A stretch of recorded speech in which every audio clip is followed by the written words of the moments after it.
Muy buenas tardes, mi nombre es Dulce María Pérez Cupul, alumna del séptimo cuatrimestre de la carrera en Derecho en la UNIT sede Cozumel. La audiencia constitucional en el amparo indirecto. Audiencia constitucional en México. La audiencia constitucional es considerada la etapa más importante del juicio de garantías.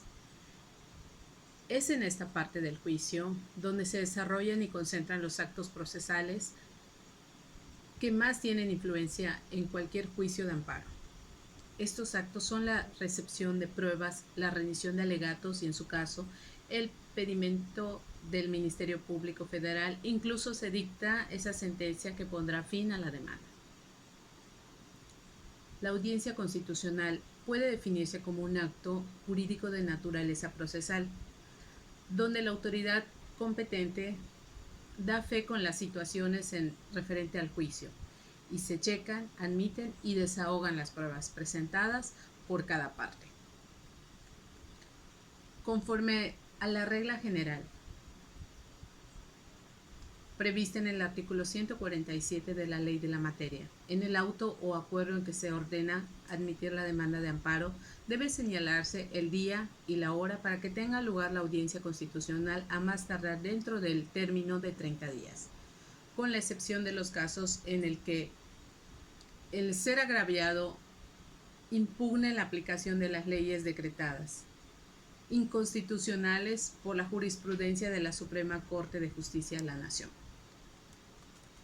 o bien en los que se reclame la violación de las garantías contenidas en los artículos 16 en materia penal, 19 y 20, fracción 1, 8 y 10, párrafos primero y segundo de la Constitución Federal de la celebración de la audiencia constitucional debe fijarse dentro de los 10 días, después de que sea admitido la demanda de amparo.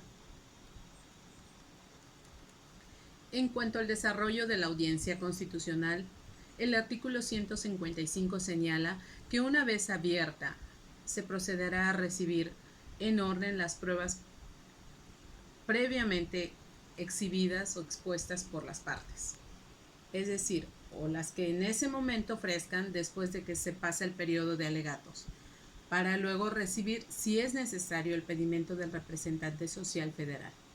Y termina con la resolución constitucional correspondiente, donde el juez decide si concede o niega el amparo al quejoso, o bien, si sobresee el juicio que exista una casual de improcedencia. Es común que una vez asentado lo referente a los alegatos, las partes que asisten a la audiencia se concentran a firmar el acta o la diligencia respectiva y queda pendiente el dictado de la sentencia, que suele pronunciarse en los días posteriores e incluso meses después, cuando la complejidad o las características del asunto así lo reclaman o cuando excesos de trabajo en el tribunal no lo permitan. El juez, haciendo uso de los acontecimientos, analizará el escrito de su demanda, el informe de la autoridad responsable y las pruebas desahogadas por las partes en el juicio, para construir una sentencia definitiva en donde decidir si el quejoso podrá ser amparado por el medio de control constitucional y, en su caso, señalar contra que estos específicos y contra una autoridad surtirá los efectos del amparo. ¿Qué es la audiencia constitucional?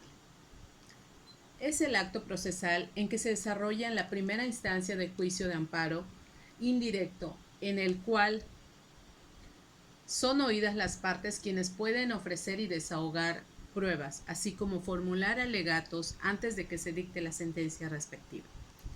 Esta audiencia se conceptúa como constitucional, en virtud de que en ella se exponen y valoran los elementos necesarios para que el juzgador de amparo pueda pronunciarse sobre la constitucionalidad o inconstitucionalidad del acto reclamado.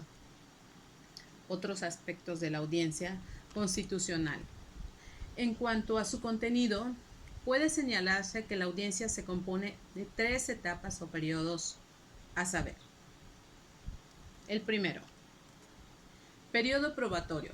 En esta etapa las partes pueden ofrecer y rendir pruebas que estimen necesarias para apoyar su dicho, siendo admisible según lo dispuesto por el artículo 150 de la Ley de Amparo. Toda clase de pruebas, excepto la confesional y las que fueran contrarias a la moral y al derecho. Cabe señalar que el bien por regla general, las pruebas deben ofrecerse y rendirse en la próxima audiencia. Existen casos en el que pueden ofrecerse con anterioridad a esta. Así, por ejemplo, en el caso de la prueba documental, esta puede ofrecerse desde el escrito de la demanda y hasta el momento de la celebración de la audiencia. Pero si la prueba consiste en copias o documentos que obren en poder de las autoridades o funcionarios, el quejoso tiene la obligación de pedirlos con antelación para que puedan ser presentados en la fecha de la audiencia constitucional. Por su parte, las pruebas testimoniales, periciales y de expedición ocular, toda vez que por su naturaleza requieran de preparación, deben ser enunciadas 5 días hábiles antes del señalado para la celebración de la audiencia constitucional, sin contar el del ofrecimiento ni el señalado por la propia audiencia. Desarrollo. Periodo de alegatos. Finalizado el periodo probatorio, es decir, una vez que son ofrecidas, admitidas y desahogadas las pruebas, se reciben los alegatos de las partes y, en su caso, el procedimiento del Ministerio Público. Los alegatos son conclusiones de las partes en el proceso, en las cuales son argumentos para tratar de demostrar que les asiste la razón, de modo de que se declaren fundadas las pretensiones. En su caso, son excepciones a dictarse en la sentencia. Por regla general, los alegatos se presentan por escrito, pero cuando se trata de actos que importen peligro de privación de la vida, ataques a la libertad personal o deportación, destierro o alguno de los actos prohibidos por el artículo 22 de la Constitución Federal, el quejoso puede alegar verbalmente y solicitar que autos se asienten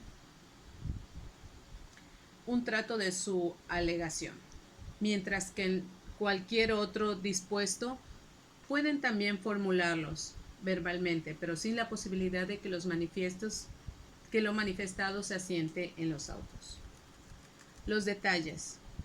Sentencia. Finalmente la audiencia concluye con el dictado de la sentencia, en la cual el juez del distrito, después de valorar las pruebas y analizar los alegatos, así como todo lo dispuesto por las partes de sus escritos iniciales, determina si el acto reclamado es o no inconstitucional y, en consecuencia, se ampara o no el quejoso.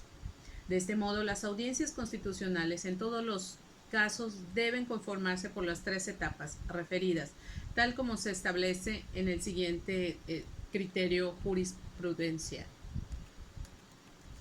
El artículo 155 de la Ley de Amparo refiere que la audiencia constitucional en los juicios de amparo indirecto consta de las 3 etapas, a saber, de las pruebas, la de los alegatos y la de las sentencias.